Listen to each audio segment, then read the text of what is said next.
চাকরি প্রার্থীদের জন্য বড় সুখবর। সরকারি চাকরি আবেদনের সর্বোচ্চ বয়সসীমা ৫ বছর বাড়ানোর সিদ্ধান্ত কার্যকর করেছে রাজ্য সরকার।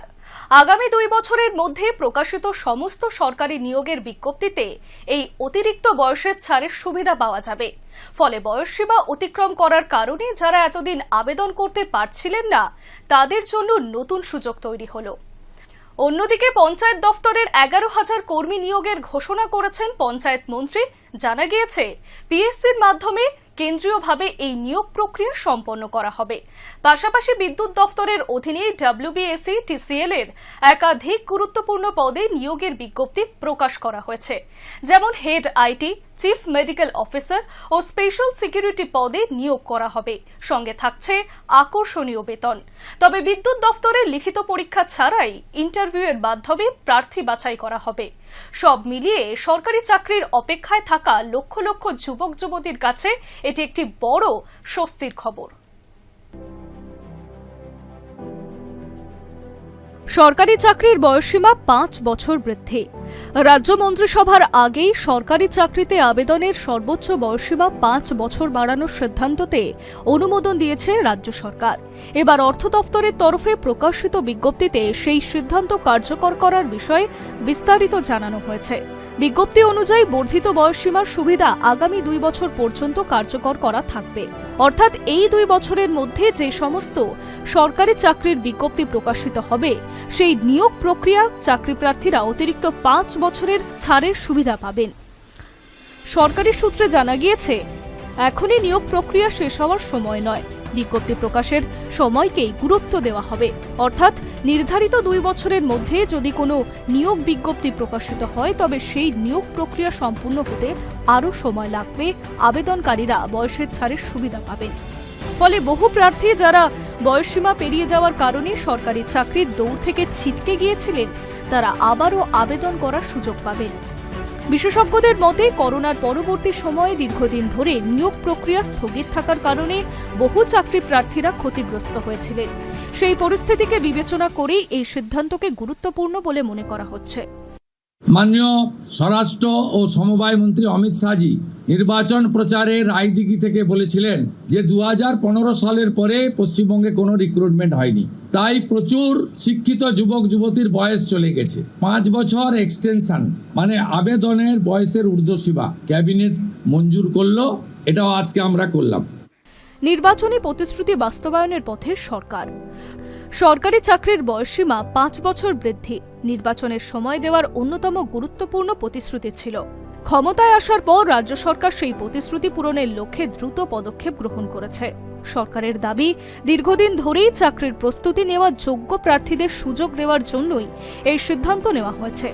এর ফলে শুধু নতুন প্রার্থীরাই নয়, বয়সের কারণে পিছিয়ে পড়া বহু অভিজ্ঞ ও দক্ষ প্রার্থীরাও নিয়োগ প্রক্রিয়ায় অংশ নিতে পারবে। অন্যদিকে পঞ্চায়েত দফতরে ১১,০০০ কর্মীও নিয়োগ হতে চলেছে। চাকরি প্রার্থীদের জন্য আরও একটি বড় ঘোষণা করেছেন রাজ্যের পঞ্চায়েত মন্ত্রী দিলীপ ঘোষ। বিধানসভায় বাদল অধিবেশন শুরুর দিনেই সংবাদ মাধ্যমের মুখোমুখি হয়ে তিনি জানান, আগামী ডিসেম্বর মাসের মধ্যেই পঞ্চায়েত দফতরে ১১,০০০ কর্মী নিয়োগ করা হবে। মন্ত্রী জানান, দীর্ঘদিন ধরে কর্মচারীর অভাবে পঞ্চায়েতের বিভিন্ন প্রশাসনিক ও উন্নয়নমূলক কাজে বাধাগ্রস্ত হচ্ছে। সেই সমস্যা দূর করতেই ব্যাপক নিয়োগের সিদ্ধান্ত নেওয়া হয়েছে। মন্ত্রী দিলীপ ঘোষ বলেন, পাবলিক সার্ভিস কমিশনের মাধ্যমে পঞ্চায়েত দফতরে ১১,০০০ কর্মী নিয়োগ করা হবে। ডিসেম্বর মাসের মধ্যেই নিয়োগ প্রক্রিয়া শুরু করার লক্ষ্য রয়েছে। আমাদের এই ডিপার্টমেন্টে এখনো প্রায় ১১,০০০-এর বেশি পদ খালি আছে। গত ক্যাবিনেট মিটিং এ আমরা ৬,৫০০ মতো পদের জন্য অনুমতি চেয়েছিলাম নিয়োগের জন্য, সেটা পেয়েছি। কিন্তু আমাদের যেটা দেখে মনে হলো যে ১১,০০০ পদ একসঙ্গে যদি নিয়োগ না হয়, তাহলে কাজ সুচারুরূপে চলবে না। কারণ কেন্দ্র সরকার মাননীয় মোদীজির নেতৃত্বে যে সরকার চলছে, তিনি নিজে গ্রাম বিকাশের কাজ দেখছেন। বিশেষভাবে গ্রামে অধিক পয়সা দিয়ে জীবনে গতি আনার চেষ্টা হচ্ছে। একাধিক প্রকল্প সাধারণ মানুষের জীবন পরিবর্তনের জন্য পঞ্চায়েতের মাধ্যমে যাচ্ছে। তাই পঞ্চায়েত ব্যবস্থা আর সাবলীল হোক, দুর্নীতিমুক্ত হোক, সচল হোক, এটা যেমন মাননীয় মোদীজি চান, আমরাও চাই। গ্রামীণ ভারতের যদি বিকাশ না হয়, তাহলে নতুন ভারত তৈরি হবে না, ভারতের উন্নয়ন হবে। কেন পঞ্চায়েত ব্যবস্থার বিশেষ গুরুত্ব আছে।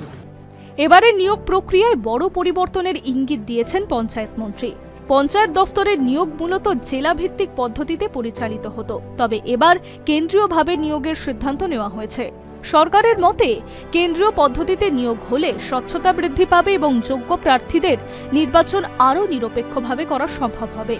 তবে এই পরিবর্তন কার্যকর হলে পঞ্চায়েতের আইন সংশোধন করতে হবে, কারণ বর্তমানে বিদ্যমান আইনের আওতায় নিয়োগ প্রক্রিয়া পরিচালিত হয়। সেই কারণে প্রয়োজনীয় আইনি সংশোধনের উদ্যোগও শুরু হয়েছে বলে জানা গিয়েছে। পঞ্চায়েত মন্ত্রী জানান, নির্বাচনের সময় রাজ্যে 1 লক্ষ কর্মসংস্থানের প্রতিশ্রুতি দেওয়া হয়েছিল। পঞ্চায়েত দপ্তরে 11,000 নিয়োগে সেই বৃহত্তর কর্মসংস্থান পরিকল্পনারই একটি অংশ। বর্তমানে রাজ্য জুড়ে পঞ্চায়েতের 3টি স্তরে 11,154টি পদ খালি হয়েছে। গ্রাম পঞ্চায়েতে 9,936, পঞ্চায়েত সমিতিতে 660 এবং জেলা বা মহকুমা পরিষদে 558টি। পূর্ববর্তী মন্ত্রিসভার বৈঠকে এগুলির মধ্যে 6,536টি পদ সরাসরি নিয়োগের জন্য অনুমোদিত হয়েছে। গ্রাম পঞ্চায়েতে 5,509, পঞ্চায়েত সমিতি 564 এবং জেলা মহকুমা পরিষদে 463টি। তবে নিয়োগের প্রক্রিয়া শুরু হয়নি, পরীক্ষা ইত্যাদি হবে। তার সঙ্গে যেটা আমরা টার্গেট করেছি যে 11,154টি পদের একসঙ্গে নিয়োগের ব্যবস্থা হোক। বিশেষজ্ঞদের মতে গ্রামাঞ্চলের প্রশাসনিক কাঠামোকে আরও শক্তিশালী করতে এই নিয়োগ গুরুত্বপূর্ণ ভূমিকা পালন করবে। একই সঙ্গে বহু শিক্ষিত বেকার যুবক যুবতীর জন্য নতুন কর্মসংস্থানের সুযোগ তৈরি হবে। শুধু পঞ্চায়েত নয়, আরও একটি চাকরির খবর রয়েছে। বিদ্যুৎ দফতরে চাকরির সুযোগ। সরকারি চাকরি প্রার্থীদের জন্য একটি সুখবর রয়েছে। বিদ্যুৎ দফতরের অধীনের সংস্থা WBSETCL এর তরফে প্রকাশিত বিজ্ঞপ্তি অনুযায়ী একাধিক উচ্চপদে কর্মী নিয়োগ করা হবে। নিয়োগ করা হবে নিম্নলিখিত বিভাগে। একটা হচ্ছে স্পেশাল সিকিউরিটি আর একটা হচ্ছে হেড অফ চিফ। প্রতিটি পদের জন্য নির্দিষ্ট শিক্ষাগত যোগ্যতা, পেশাগত অভিজ্ঞতা নির্ধারণ করা হয়েছে। সংশ্লিষ্ট ক্ষেত্রে অভিজ্ঞতা প্রার্থীদের অগ্রাধিকার দেওয়া হবে। এই চাকরিতে আকর্ষণীয় বেতন কাঠামোও রয়েছে। নিয়োগপ্রাপ্তদের জন্য বেতনেও যথেষ্ট আকর্ষণীয় রাখা হয়েছে। চিফ মেডিকেল অফিসার বা স্পেশাল সিকিউরিটি পদে মাসিক বেতন 50,000 থেকে 70,000 টাকার মধ্যে নির্ধারণ করা হয়েছে। অন্যদিকে হেড আইটি পদের জন্য বেতন স্কেল আরও বেশি। এই পদে মাসিক বেতন 47,300 টাকা থেকে শুরু করে সর্বোচ্চ 2,04,500 টাকা পর্যন্ত হতে পারে।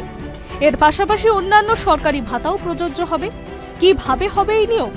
এই নিয়োগের প্রক্রিয়ায় কোনো লিখিত পরীক্ষা নেওয়া হবে না। শুধুমাত্র সাক্ষাৎকারের ভিত্তিতেই যোগ্য প্রার্থীদের নির্বাচন করা হবে। প্রার্থীদের প্রথমে নির্ধারিত আবেদনপত্র পূরণ করে জমা দিতে হবে। আবেদন যাচাইয়ের পর যোগ্য প্রার্থীদের সাক্ষাৎকারের জন্য ডাকা হবে। সাক্ষাৎকার অনুষ্ঠিত হবে সল্টলেকের বিদ্যুৎ ভবনে। এই চাকরির জন্য বয়সসীমাও রয়েছে। পদ অনুযায়ী আলাদা আলাদা বয়সসীমা রাখা হয়েছে। একটি পদের জন্য সর্বোচ্চ বয়স 55 বছর, অন্য পদের জন্য 62 বছর। সর্বোচ্চ বয়সসীমা 66 বছর পর্যন্ত রাখা হয়েছে। ফলে অভিজ্ঞ পেশাদারদের জন্য সরকারি সংস্থায় কাজের সুযোগ তৈরি হবে। আবেদনের পদ্ধতি: আগ্রহী প্রার্থীদের জন্য সরকারি ওয়েবসাইটে গিয়ে আবেদন সংগ্রহ করতে হবে।